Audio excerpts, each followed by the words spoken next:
ज्यादातर कमर के दर्द जो है वो कोर इंस्टेबिलिटी की वजह से होते हैं। कोर मसल्स जो होते हैं वो हमारे कमर और पेल्विस को साथ में जुड़ा हुआ रखता है और जो भी हम एक्टिविटी परफॉर्म करते हैं उसमें एक ब्रेसिंग इफेक्ट, एक सपोर्ट प्रोवाइड करता है। जब भी हम वेट उठाते हैं, ज़्यादा देर एक पोजीशन में रहते हैं, तो ये पट्टे अगर स्ट्रांग होंगे तो हमारी कमर को स्टेबलाइज और स्ट्रांग रखेंगे।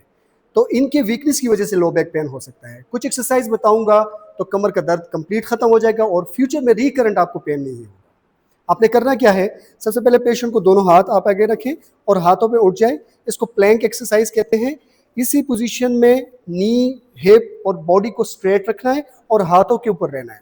10 सेकंड के लिए इस पोजीशन को होल्ड करना है और 10 मरतबा ये एक्सरसाइज करना है। साइड पे रहना है, इस पोजीशन में 10 सेकंड तक होल्ड करना है या 20 सेकंड जितना आप होल्ड कर सकते हैं। 5 मरतबा ये एक्सरसाइज करनी है। राइट हैंड और लेफ्ट लेग ये लिफ्ट करना है, स्ट्रेट होना चाहिए।